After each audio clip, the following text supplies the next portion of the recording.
the studio. Brother, give me the correct pronunciation because there's a whole lot of different ways that everybody say it. Yeah. And I just want to be politically correct. Muja. Formerly Muja Messiah. Now it's just Muja. Okay, let me see. It seemed like something ain't right on that side over there. Let's check this one. Yeah, there we go. Yeah, This take one. that one right there. Got you. That one is now yours. Got you. So now, it's spelled Muja. Yes, sir. But now, the correct pronunciation. It's Muja. And for my Latin brothers, they call me Muha. Okay. Yeah. Because someone say ha, ja, ya. Yeah. You know, and so I just want to. And my white friends call me Muj. Okay. So for the listening audience, and I'm gonna bring them up to speed in a short rot. Right. Is what happened is I had a chance to see my brother perform. I've seen him perform many other times. That's not the question. But the thing is when he got on that stage and command just captivated, just everybody was at awe. I was like, aha. He's been working on his craft more than I've been thinking he's been working on it. Because he always been on that stage and took ownership of the stage. Right. But then that night, I'm sitting here and man, I wanted to like get up and rap, and I can't put two alphabets together. Yeah.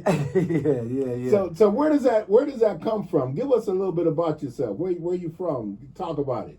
I'm definitely a Minnesotan man. I'm from I grew up in Brooklyn Park. I went to Park Center. I went to South High. So I grew up on the north side. I got family in St. Paul, so I claim every side, man. And I'm just a fan of hip hop music in general. But I'm really a fierce lyricist, man, an MC, and that's I've been honing my craft for some time now.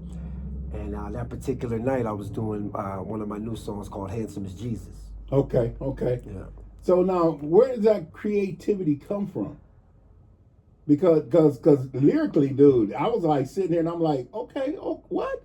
Okay. It's not as pretty as it seems, man. It's kind of an obsession.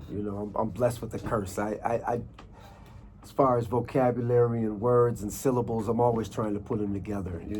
If I look like I'm daydreaming or something, I'm thinking of the next chorus, the next verse, the next song, a song title. I'm always thinking. And I've just always been like that, man. Ever since I was a kid, reading the back of a Listerine bottle or a toothpaste bottle, a shampoo bottle, I just always wanted to put, I see sodium benzoate or monosodium glutamate, and I see that on the back of a can or something, or a bottle ever since I was a kid, and I just been obsessed, So that's goes back since I was 5-6 years old. So now, when it comes to the musical side and your tracks, how does that lay out? Oh, I work with a couple producers. I work with my brother White Hennessy right now. He's over in St. Paul, and they provide the music, and I kind of just feed off of that.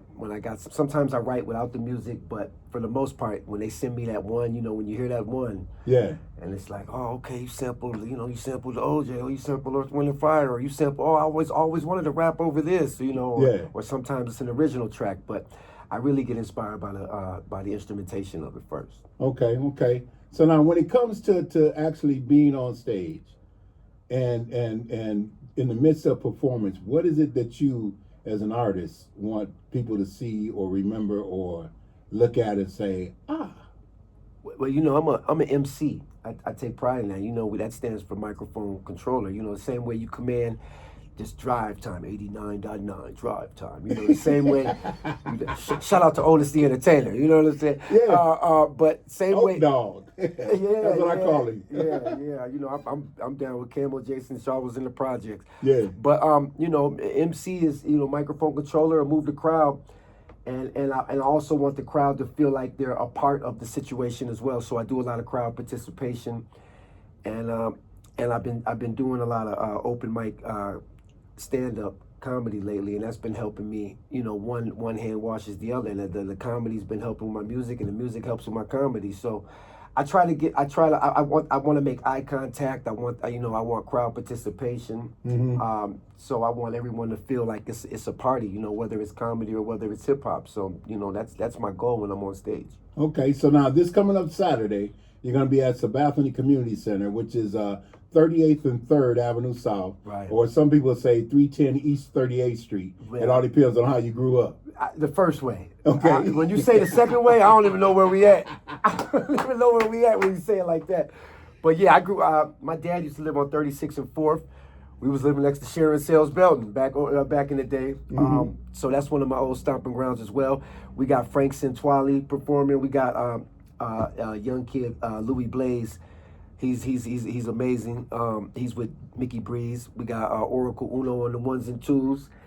And we got T. LaShawn, so it's gonna be a heck of a performance, man. And it's in the hood and it's free, and it's from 11 to 3, and bring the kids. You know, it's gonna be a family friendly event, and I put together my 11 songs that are family friendly out of my 1,000 song catalog. I got about 11 of them. Okay, that that's family friendly. So feel free to bring out the kids. You know, I'm gonna state some facts. I'm gonna talk about what's been going on over South. I'm gonna talk about what's going on in the world, and I'm also gonna make it a party. So I ain't just gonna be preaching. We're gonna party as well. Okay, so that's gonna be from 11 to 3 on this upcoming Saturday. Yes, sir. At Sabathani Community Center. And ladies and gentlemen, I encourage you, feel free to check it out, because when you see this brother on stage, it gets real. Appreciate It gets real, and that was one of the things. Cause it's like when you was a shorty, and I was listening to you, Yeah. to where you at now, and then there's what's her name, Maya. Maya Marshall, yeah. Yeah, because we got a new song, Morgan Freeman, yeah. Man, and oh my goodness, dude. And she hosts over at the Green Room, Right. And it's on a Thursday, and the doors open about 8, or they start at 8. Right. But then one of the things is even with her and her creativity and how she does her thing, she captivates. I met her through her brother, L.A. Buckner. And, he's the best drummer I've ever seen in my life. With the big homies. With the big homies and White Boy Summer and all that. And he told me drums, and I'm like, yeah, okay, whatever, let me see what you got. And it was, and I was just like amazed. And then I seen his sister, and I'm like, and now she's my favorite rapper in the city right now. And we're actually working on a project together called Nuns with Guns. Okay. So we're working on a project, but yeah, I just love everything about her, man. Her style and her flow, and most importantly, she can rap, man. She can rap. Oh, just flat out. Flat out. You give her a track or a beat, and she just goes in. Give her 10 minutes. Yeah. But so let them know one more time on this Saturday. This coming up Saturday at Sabathani Community Center in the Seward neighborhood, 11 to 3. T. LaShawn, Oracle, Frank Centwali, Louis Blaze, Mickey Breeze, and myself, Muja. If you want to learn more about what I got going on, it's They Call Me _Muja all across the board. Check out my YouTube. I just posted a video of me dunking on my grandson. We're at 36,000 views.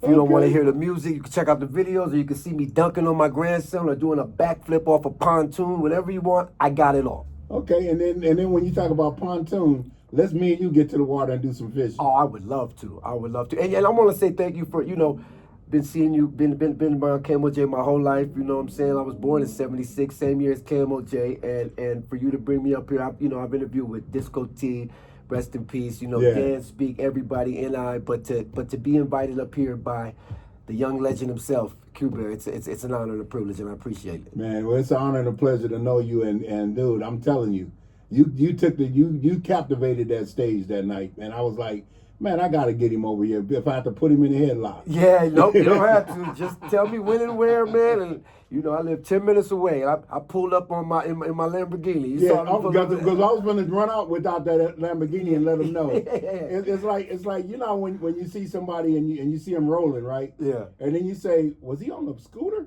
Yeah. But then tell us what got you in the rolling the scooter. Man, I was in I went to Mexico. I went to Colombia. I was in South America, and everybody had a scooter. And I said, you know what? When I come back home, I'm getting me a scooter, man.